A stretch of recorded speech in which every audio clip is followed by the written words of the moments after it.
कि lung cancers with smokers के ताल्लुक से। अब नॉन स्मोकर्स की अगर हम बात करें आजकल, तो उनमें भी लंग कैंसर काफ़ी ज़्यादा दिख रहा है। तो ये राइजिंग कंसर्न्स जो है नॉन स्मोकर्स में लंग कैंसर आने की, इसके क्या रीज़न्स है? हाँ, तो ये एक एक्चुअली काफ़ी इम्पॉर्टेंट मसला है अभी इंडिया में। ये इसके कारण बेसिकली ये है कि एक तो जेनेटिक कॉजेज़ हैं जो अभी पकड़ में आ रहे हैं। ये क्यों पकड़ में आ रहे हैं? क्योंकि अवेयरनेस बढ़ चुका है, तो लोग सीटी स्कैन वो सब करा के पहले ही अर्ली डायग्नोसिस ले पा रहे हैं। तो ये एक नंबर 1 कॉज है, जेनेटिक फैक्टर्स। और अपने कंट्री में तो second cause is air pollution. आप देख रहे होंगे कि व्हीकुलर पोल्यूशन, इंडस्ट्रियल पोल्यूशन, ये सब इर्रेस्पेक्टिव ऑफ जेंडर सब एक्सपोज हो रहे हैं। तो इससे क्या हो रहा है कि विमेन एंड चिल्ड्रन में भी लंग कैंसर का मात्रा बढ़ रहा है। और third cause is passive smoking और सेकेंड हैंड स्मोकिंग।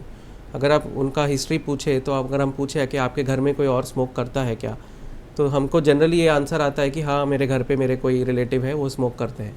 तो क्या होता है, वो जो स्मोक करता है उसको तो फिल्टर है, जो हार्मफुल केमिकल्स जो आजकल सिगरेट्स फिल्टर के साथ आ रहे हैं मोस्टली। बट जो पैसिव स्मोकर है, जो बाजू बैठा है, उनको पास कोई फिल्टर नहीं है, वो पूरा धुआं इनहेल कर रहे हैं। तो वो भी एक वेरी इंपॉर्टेंट कॉज है कि ऐसे लोगों में भी जो नॉन स्मोकर्स हैं उनको लंग कैंसर की मात्रा बढ़ रही है। जी, अब स्नोरिंग की यहाँ पे अगर हम बात करें, तो नॉन स्मोकर्स में स्नोरिंग क्या इन पैसिव स्मोकिंग की वजह से हो सकता है या कोई और रीज़न से भी? नहीं, देखिए, स्नोरिंग और स्मोकिंग बहुत अलग चीज़ें हैं। तो स्मोकिंग के वजह से हमने जैसे बात किया लंग कैंसर, COPD, ये सब चीज़ें आपको स्मोकिंग से आप एट्रीब्यूट कर सकते हैं। बट अगर स्नोरिंग अगर आपको हो रहा है, तो पहली बात तो आपको ओबेसिटी है क्या? अगर आप ओबीज़ है या ओवरवेट है, पहले आप वो ट्रीट करिए। अभी भी अगर OS से डायग्नोज भी होता है और अगर वो माइल्ड कैटेगरी में है, तो उसका इलाज एक ही है कि वेट रिडक्शन। जी, ठीक है।